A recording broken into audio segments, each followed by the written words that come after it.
گروپی شاریە وەکو گروپێکی هوەری لەو دایان گروپایی کە لە گروپی میلی و ناوخۆیی بیانی بەشداری حوتەمین فستیڤاڵی نێودەوڵەتی کللتورە جیاوازەکانیان کردو لە ڕانیە.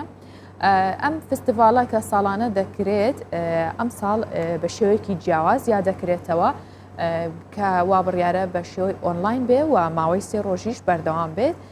با فیچەرێک لەو بارەیەوە ببینین و دواتر گفتوگۆی زیاتر لەگەڵ میوانەکەمانەکەین لەسەر ئەو بابەت.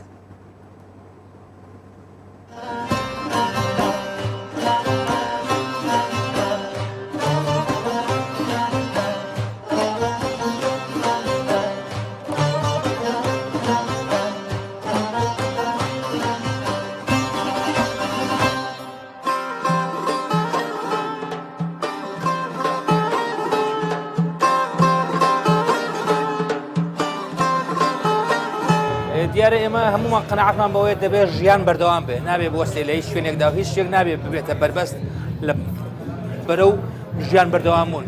بۆیە ئەم ساڵ بیرمان لێ کردەوە حوتەمین فستیڤاڵ لە ڕێگەی ئۆنلاینەوە بکەین. هەڵساین لە نزیکی 15 وڵاتەوە داوای بەرهەممان کرد، بەرهەمەکانیان بۆ تۆمار کردین، هێمان هێنایان ئێمەش لێران هەمومان لە فلتەردا ئەو بەرهەمانەی باش بوون لێمان گرت و کردمان بە فستیڤاڵێک و لە ڕێگەی ئۆنلاینەوە نمایشمان کرد. دیارە 20 گروپ لە 15 وڵات بەشدارە ئەم ساڵ.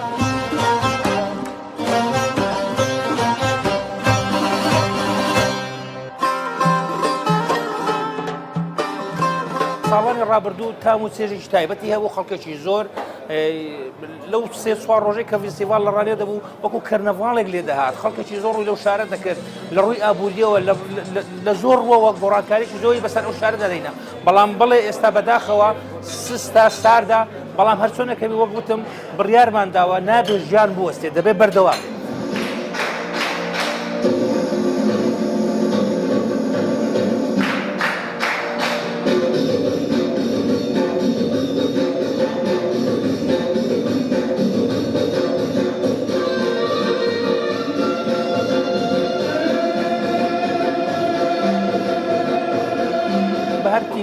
لای خۆیەوە لە ڕێگەی لیکی خۆیەوە نمایشی دەکاتەوە. تەمان ئێستا ئەو کاتێک ئێستا مەخسیدا دەکەین لە هەموو ئەو وڵاتانە نمایش دەکرێتەوە ئیشەکانیان، ئەوانش ئیشی ئێمە دەبینن، ئێمە ئیشی ئەوان دەبینن، هەموو گروپەکان ئیشی هەموو وڵاتەکان دەبینن. ئێستا لەو کاتێک کە تاقسێدا دەکەین چالاکیەکە هەموو شەوێک ساعات 8 دەست پێ ئەکاتن. ئەم فاڵ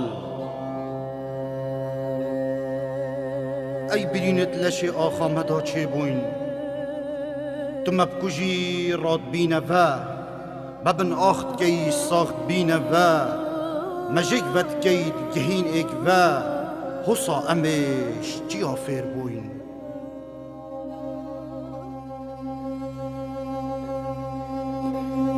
کورم نەخۆش بیرن دارە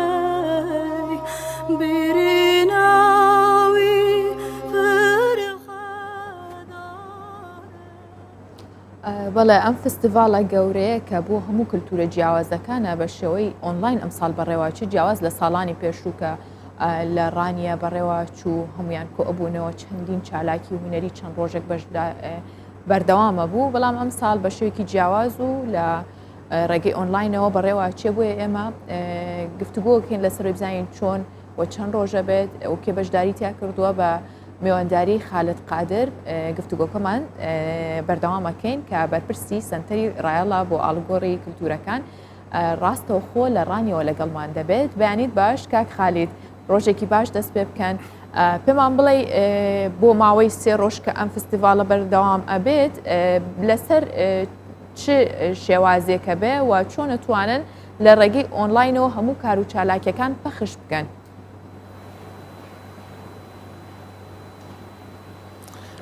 بەڵێ سوپاس بۆ ئێوە و بیانیتان باش. ئەمە نریتێکی ساڵانەیە وەک ڕێستان باستان کرد کە سنتەری ڕایەڵ ساڵانە بۆ ئاشتی و پێکەوە ژیانی کللتورە جیاوازەکان فستیڤاڵی نێودەوڵەتی کللتوری جیاواز ئەنجام دەدا. خۆی ئامانجی سەرەکی فستیڤاڵەکە نیشاندانی کللتوری جیاوازە، بۆیە لەم ساڵیش هەوڵماندا ئەم گروپانەی کە بەشداری دەکەن هەڵبەتەوە بە پابندبوون بەڕێنماییە تەندروستیەکانە کە خۆتان دەزانن لەم ساڵدا لە تەواوی دنیا فستیڤاڵە نێودەوڵەتیەکان زۆرتر بە ئۆنلاین ئەنجام دراوە. بۆیە ئێمەش ویسماندانە بڕین و لەلایەکی تریش لەگەڵ ئەم گروپانەی کە بەشدارن هەر گروپە ئازادە لەوەی چۆن کللتوری خۆی دەناسێنێ بە گۆرانی بە سەمای ملی بە جلوبەرێک بە مۆزیک و تایبەتمەندی گەلەکان جیاوازیەکی تێدایە مەسەلەن ئێمە گروپی بەشداری کردو لە پەرەگوای تابلۆیەک پێشکەش دەکا لە سەمای ملی خۆیان بەڵام گروپ لە ئەفغانستان بەشداری کردووە بە پارچێک موزیک بەشداری دەکا بە جلوبەرگی ڕەسەنیان یان مەسەلەن لە سەنیگالەوە یان لە کامیرۆنەوە لە گشتی 15 وڵات لە فیستیڤاڵەکەی ئێمە بەشدارە ئەوان ئەم بەرهەمانەی خۆیان بەشێکیان ئامادە کردووە گرنگەوەیە هەمومان لە یەک تۆڕی فیستیڤالدا پێکەوە هاوبەشین و شەوانە لە کاتژمێر 8 لە ماوەی 3 شەودا نمایشی فیستیڤالەکە دەڕوا و هەموو هاوڵاتیشی بەڕێز دەتوانێت لە پێگە کۆمەڵایەتیەکان بە تایبەت پەیجی فەرمی سنتەرمان بینەری فیستیڤالەکە بێت. کاک خالید پێ دوایە کە لە ڕێگەی ئۆنلاینەوە ئەتوانن تەواوی ئەو ئامانجە بپێکن کە ساڵانە فستیڤالەکە هەیەی بۆی کە کللتورە جیاوازەکان کار و چالاکیەکانیان نیشان بدەن یا خۆت بیگۆڕنەوە ئەو کللتورەی هەیە لە ناو هەندێک وڵاتدا لە ڕێگەی ئۆنلاینەوە ئەتوانرێ ئەوە دەربخرێت.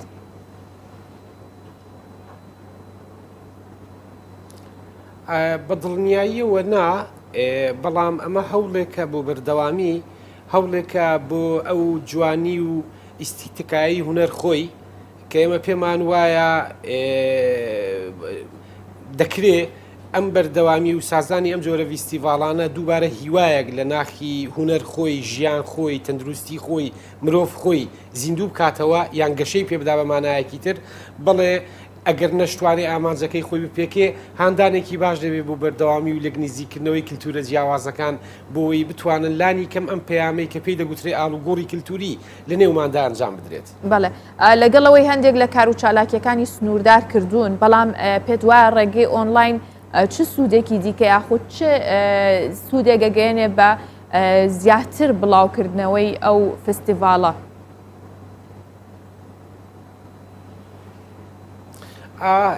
سادەترین شدەوەیە کە هەموو کەس لە ماڵی خۆی دەتوانێت بینەری فیستیڤالەکە بێت کە ئەمە میکانیزمێکی گەلێک باشە بۆی ئەم فیستیڤالە لە ڕێگای ئۆنلاینەوە زۆرترین خەڵک بینەری بێت.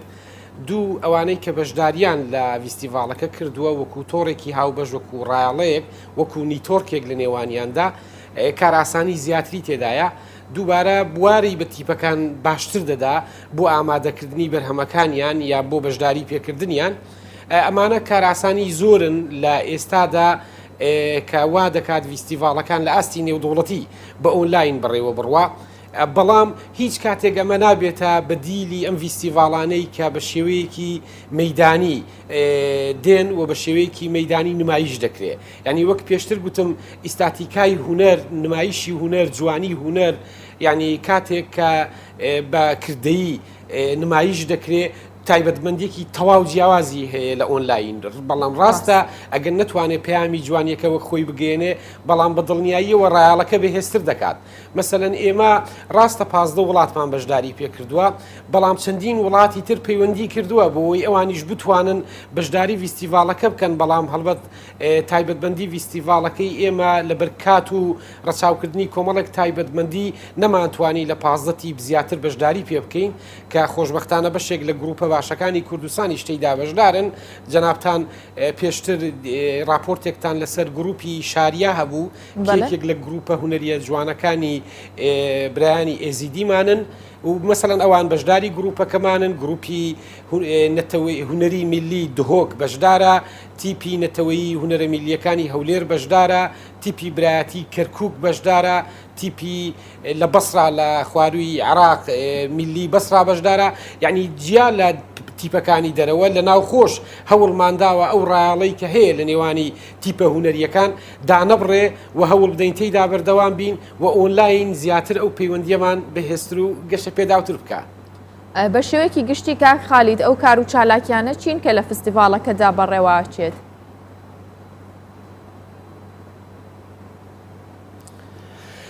بەگشتی نمایشکردنی تایبەتمەندی و خەسڵەتە کللتوریەکانی خۆیانن تابلۆی هوەری، مۆزیک، سەمای میلی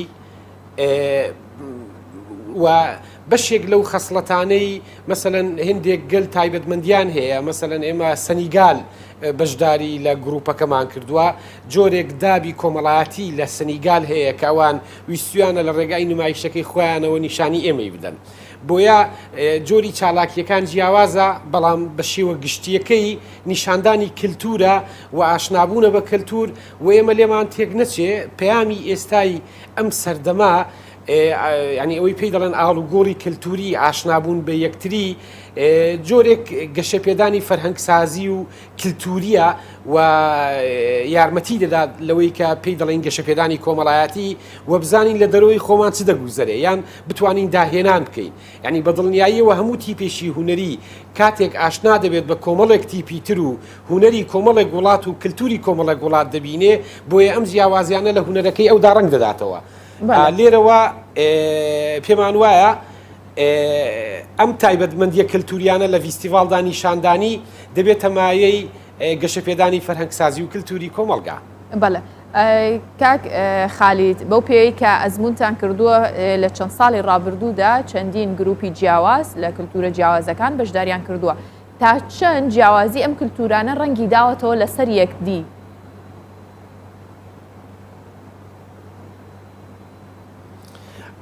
بە دڵنیایی ڕنگدانەوەیکی باشی هەبووە، ینی تۆ چەند ساڵێک پێش ئێستا سیر بکەی چ لە حتا ناوخۆی کوردستان لە هەرێمی کوردستان سیر بکە بۆ وڵاتانی دی.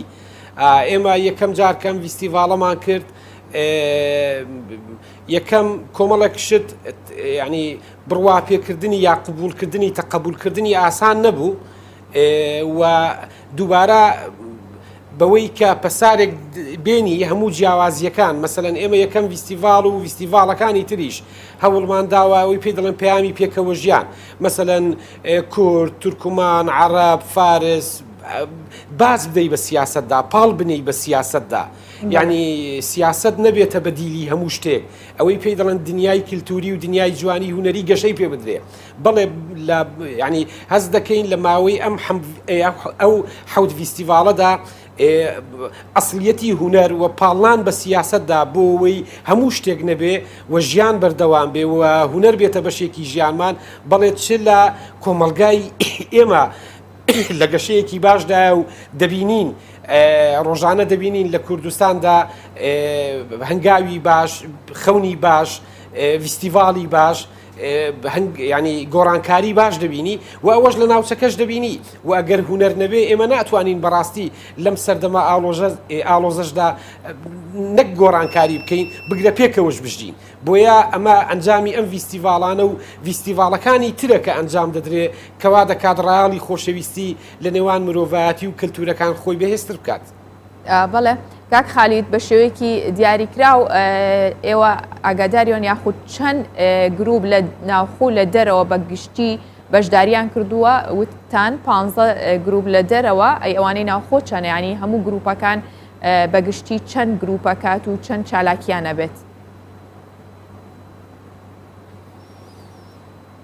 بەڵێ بەگشتی 20 گروپ بەشدارە لە 15 وڵاتی جیاواز.